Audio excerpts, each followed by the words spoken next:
Salut, c'est moi, Kaim. Je sais même pas quel jour on est. Rien à foutre. En même temps, qui s'en préoccupe, hein. Désolé, je suis un peu déprimé depuis quelques jours. Pour être honnête, je crois que mon monde me manque un peu. Enfin, je veux dire, je réalise que je verrai plus certaines choses. En même temps, peu de choses me manquent, du moins peu de choses importantes. Voilà. Je dois encore m'habituer au fonctionnement de ce nouveau monde. Prendre mes marques, j'imagine. En même temps, c'est ce que j'essaie de faire depuis, 3 mois? Quelque chose comme ça. Bon, si ma mémoire est bonne, la dernière fois, j'ai dit que j'allais vous parler d'une histoire mystérieuse que Camus et Lise m'ont racontée. Chose promise, chose due, comme on dit. Alors, j'ai pris des notes pour être certain de ne rien oublier. C'est une histoire qui se serait passée il y a une bonne centaine d'années. Dans un petit village vivait un chasseur. Il était réputé comme étant invincible, car peu importe la bête qui se dressait devant lui, peu importe l'adversaire se trouvant devant lui, jamais le chasseur ne fut vaincu. Au-delà de ses facultés physiques exceptionnelles développées au fil des années, ce chasseur était doté d'un don incroyable. Il pouvait se soigner de n'importe quelle maladie ou blessure. Peu importe ce qui l'entravait, il finissait toujours par se rétablir. Bien entendu, ce don lui attira pas mal d'ennuis. Il fut rejeté de sa ville natale et traité comme un monstre. De ce fait, il dut fuir de village en village, de pays en pays. Avec le temps, le chasseur finit par détester cette faculté qu'il possédait. Il n'arrivait plus à supporter la solitude qui accompagnait ce qu'il voyait dorénavant comme une malédiction. Mais un beau jour, il entendit parler d'une histoire bien étrange, celle d'un professeur capable de donner des dons aux gens qui n'avaient aucune capacité innée. Alors je fais une petite pause pour vous expliquer une chose. Dans ce monde, les gens n'ont pas la possibilité tous d'utiliser la magie.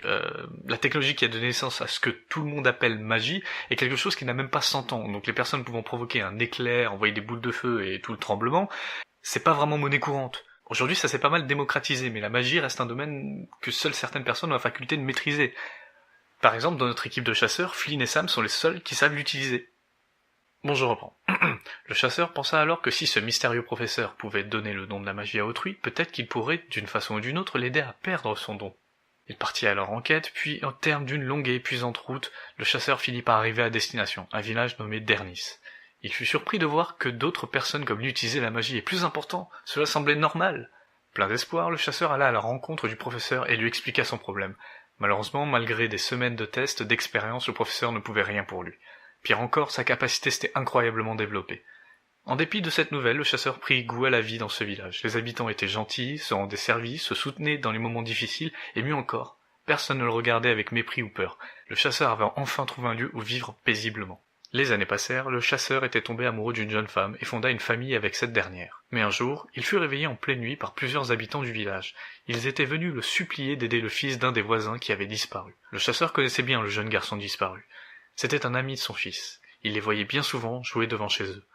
Sans attendre, le chasseur partit à la recherche de l'enfant et ne mit pas bien longtemps à le retrouver. Mais il était trop tard. Le corps de l'enfant gisait sur le sol dans son sang, entouré par des bêtes sauvages. Le chasseur tua donc les créatures et repartit au village pour annoncer l'effroyable nouvelle aux parents du petit. Comme il s'y attendait, les parents étaient bouleversés, meurtris d'avoir perdu leur unique enfant. En revanche, le chasseur n'avait pas prévu que les parents, fous de désespoir, se retourneraient contre lui. Il décida de garder ses distances, ne souhaitant pas aggraver les choses. De son point de vue, il se sentait aussi coupable de ne pas avoir pu aider l'enfant. Bien des semaines plus tard, en rentrant de quelques jours de chasse, le chasseur retrouva sa maison saccagée. Sa femme était seule, en pleurs. Cette dernière expliqua à son mari que le père de l'enfant tué par la bête, ainsi que d'autres villageois, étaient venus pour enlever leur fils, pour lui faire payer sa faute, celle de ne pas avoir sauvé l'enfant. Sentant la colère monter, le chasseur demanda à sa femme de quitter le village et de l'attendre à l'auberge de la ville la plus proche, puis il se rendit sur les lieux du rendez-vous. Évidemment, rien ne pouvait bien se terminer, et au terme d'une lutte acharnée, le chasseur fut entravé et dut regarder les villageois exécuter son fils sous ses yeux.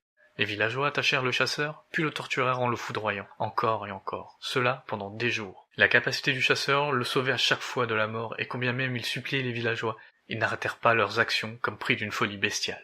Mais ce que nul n'avait prévu, c'est que les expériences du professeur pour aider le chasseur l'avaient bien plus affecté que ce qu'il croyait. Après des semaines de torture, le chasseur se libéra dans une décharge qui tua tous les villageois présents autour de lui. Brisé, fou de chagrin et investi d'une nouvelle puissance, il se dirigea vers le village et le décima. Aujourd'hui, personne ne sait ce que le chasseur est devenu, mais on raconte que les nuits d'orage, cette pauvre âme n'est jamais loin et qu'il parcourt le monde en quête de quelque chose ou de quelqu'un capable de le tuer. C'est ainsi que naquit la légende de l'homme de l'orage. Alors, horrible cette histoire, pas vrai? C'est une légende, hein, donc rien n'est vrai, mais bon, comme on dit, toute légende possède une part de vérité. Mais je vous avoue que si l'homme de l'orage existe, j'espère ne jamais avoir affaire à lui. Ah, il commence à pleuvoir. C'était peut-être pas le meilleur moment pour faire cet enregistrement. Je me demande de quoi je vais vous parler la prochaine fois.